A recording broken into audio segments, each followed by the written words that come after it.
Welcome, everybody, to another half-assed beer review. My name's Josh, and a new week means there's new beer calling our names. And tonight's new beer is none other than Founders Mas Agave Clasica Prickly Pear, an Imperial Goza brewed with agave and sea salt, aged in tequila barrels. With prickly pear extract added, 9.7% ABV, 15 IBUs, brewed and bottled by Founders Brewing Company in Grand Rapids, Michigan. Now, this is the third flavor that they've released, and I think on the third year. The first year, it was just the lime Mas Agave, personal favorite of mine, and that was part of their barrel age series. Then the next year, they came out with the lime and the grapefruit. Now this year, it's the lime, the grapefruit, and prickly pear. I like to fill up a glass of ice and then just pour the beer right in it.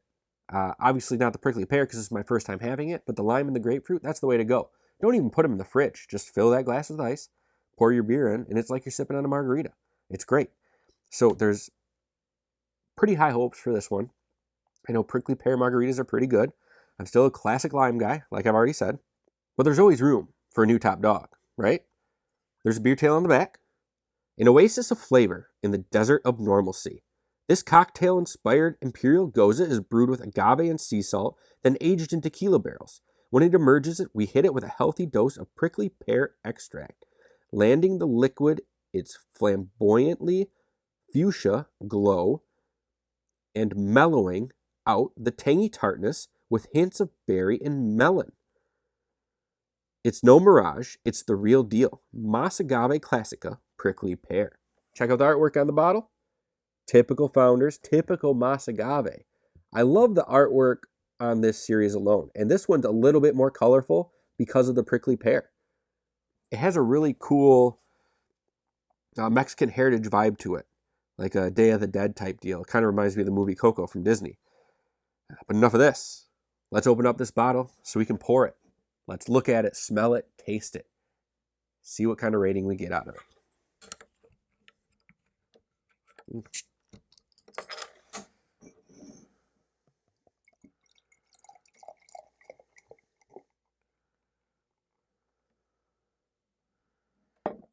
All right, look at this beautiful.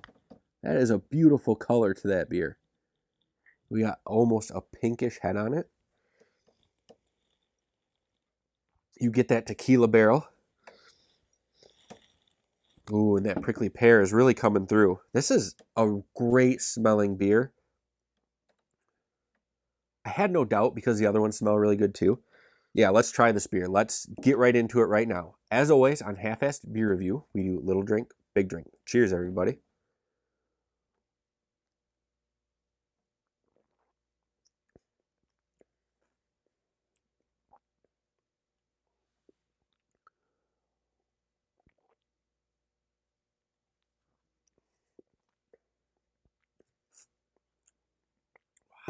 Wow. This is the most sweet of the three.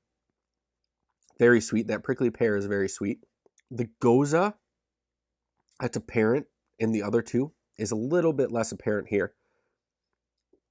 The tequila is probably, I'd say, the second most dominant flavor in this drink. Now, comparing the little drink to the big drink, because it's so much sweeter, I don't think it really changes between the two. I think the big drink, you might just get a bigger tequila taste to it because there's more in your mouth. This one's good. This one's very good. I still think I would put this in third out of the three of them. And I really shouldn't say that because I don't remember that well. I just remember lime being my favorite. So I'd really have to have all three of them in front of me to try them at the same time to kind of get a better tier system for them. Let me get one more drink and I will get you a rating.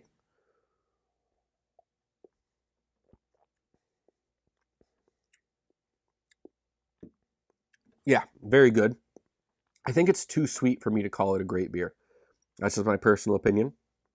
I really like the margarita-ness of the other two, the lime and the grapefruit.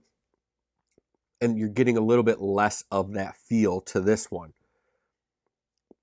So a very good score. I'm going to rate this one, I'm going to rate it a 4.7. Like, this is very good. Like, this is very good.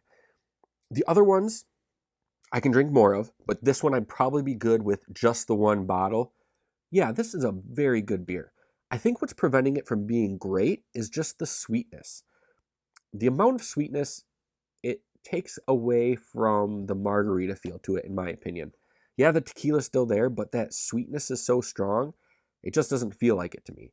And that's what I was really hoping for out of this. That's what I get out of the other two, and that's what I wanted out of this one. This is still very good. 4.7. But that's going to do it for this episode of Half-Ass Beer Review. If you like this video, please give it a thumbs up. It's right down there. It looks like this. Click on it. It does me a huge favor. If you're new here and you like this review and you want to see more, hit that subscribe button and click the bell. Clicking that bell keeps you updated and notifies you every time I post a new review. Also, leave me some comments and share the video if you would, please. But until next time, please keep your fridges full and have a great night.